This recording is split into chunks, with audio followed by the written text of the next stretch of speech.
Hello everybody, welcome back to a brand new video. Today we're going to be talking about balancing part-time work and study. I think a good place to start is a bit of my history, I guess. My first job was, I worked as a relief milker. If you don't know what that is, that's someone who is basically someone you would call if a staff or employee can't make it into work that day. So that was my job, and what I basically had to do was that if someone couldn't come in, I'd fill in, and the job I would do was simply milking cows. Now, a surprising amount of people don't actually know how dairy farming works or how milk is extracted. So let me lay it out for you. A bunch of cows live on a farm, obviously, and they eat grass, right? The pasture, and the quality of grass dictates the quality and amount of milk they yield.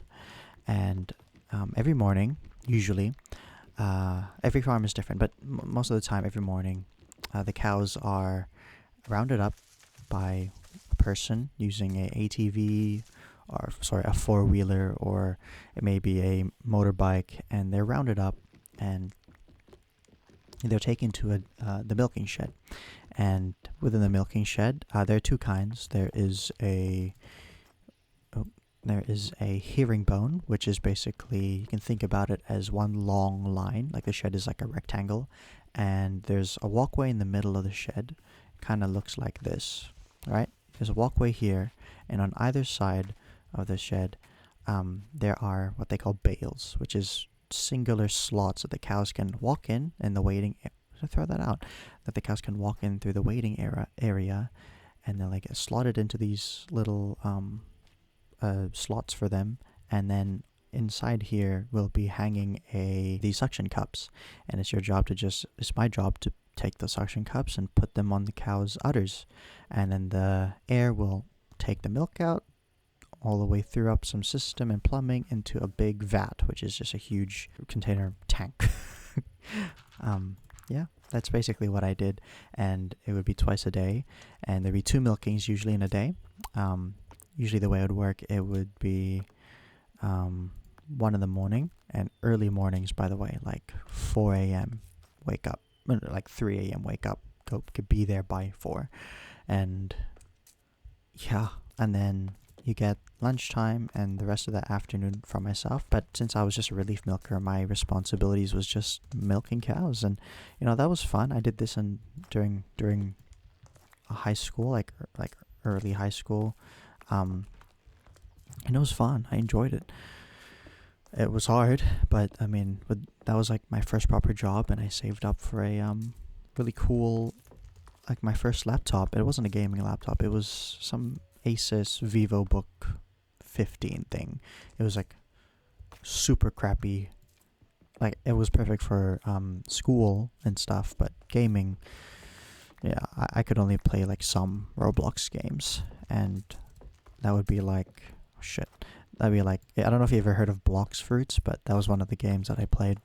Yes, I spent an ungodly amount of hours on that game, but cool memories nonetheless. That's my first job, and that was in high school, and relative to my responsibilities now, is absolutely chill. But now I had another job after that, also in high school, but my last 3 years of high school, I worked as a checkout operator for a supermarket. But now in university, I am working at KFC. That's my second point I wanted to touch on. Yeah, it's actually not as bad as it seems. I don't know how. It's probably because, I don't know, New Zealand probably has maybe better employee protection laws than the rest of the world, than I guess America. But KFC isn't too bad. I mean, the city I live in is very student based. Like a significant amount of the population is students. So, are you kidding me? With that being said, on a Friday on a Friday, Thursday, Saturday night, you bet it's going to be busy, right? So I was an idiot and didn't really realize that, but I jumped into the job anyway. And yeah, it's incredibly fast paced. And honestly, in the beginning, it was kind of tough for me because I don't know, you have like so many things on your mind, like learning how the systems work. But it's not even just that. It was also understanding how, like dealing with customers. Like operating the actual payment machine, like the what's I don't know what the American term for it is, but the till basically is.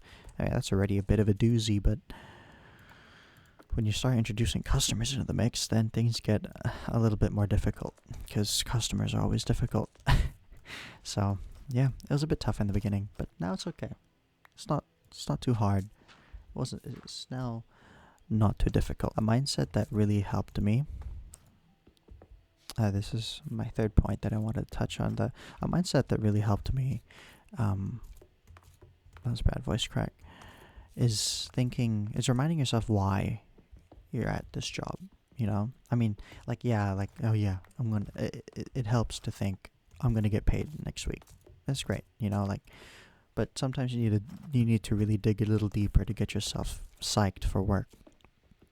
And for me, that why is that my parents are already working so hard to send me to university in the first place, and I'm incredibly privileged and blessed that they are also, paying my rent, but the rest of the living costs, such as power, such as groceries, and just existing, is all me.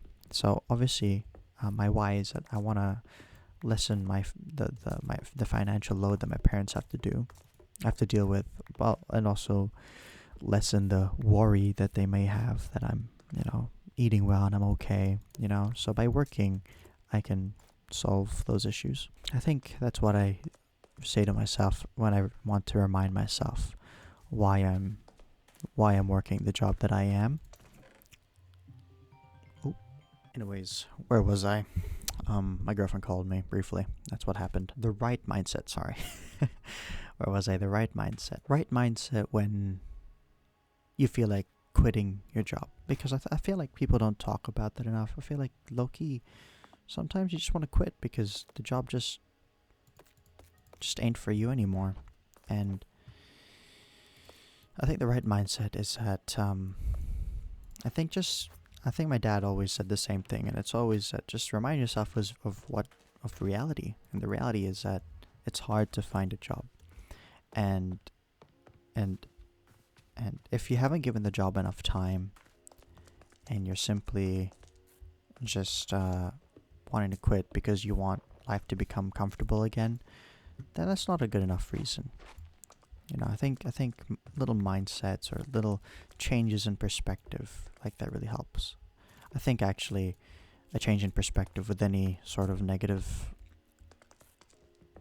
feeling or emotion you have is all it takes to turn your mood around or change how you feel about a certain thing. Otherwise, any other right mindsets to... I think another one that really helped me is just understanding that you're there for work. It's easy to get caught up in the workplace politics, and it's easy to, after the initial stage of you've understood the flow of work and everything, it's easy to get caught up in being a part of whatever friendship dynamics there are at work and the work politics and everything like that, and sometimes you don't need to worry about trying to fit in. Like, maybe that's just the last thing you should be worrying about.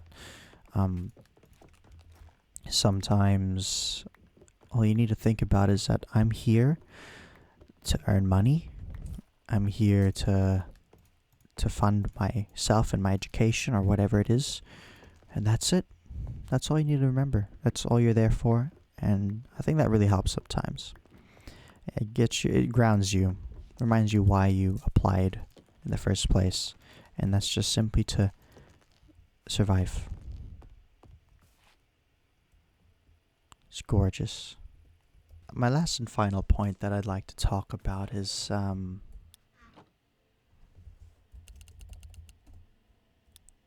It's my girlfriend.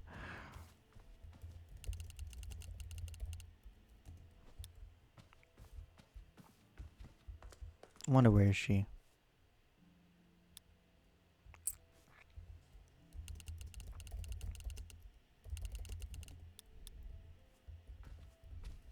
Why don't we go see her real quick? I wonder if she's in her base. It'd be so fun if we had voice chat, but unfortunately... Oh, Enya... Oh! That's her. That's her.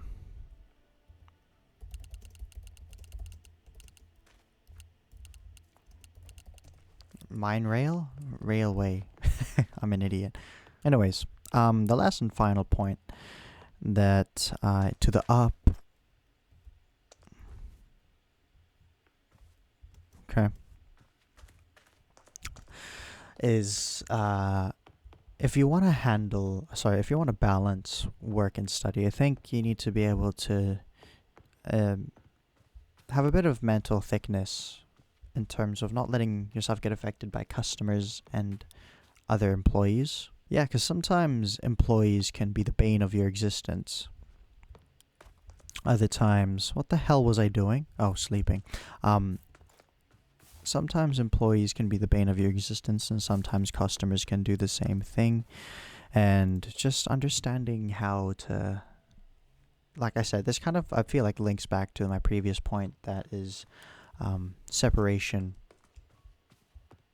That, like, you're there for work, right? And if employees are being mean, just understand that we're here for work. And unfortunately, working a part-time minimum wage job, such as a fast food worker, that kind of job prospect already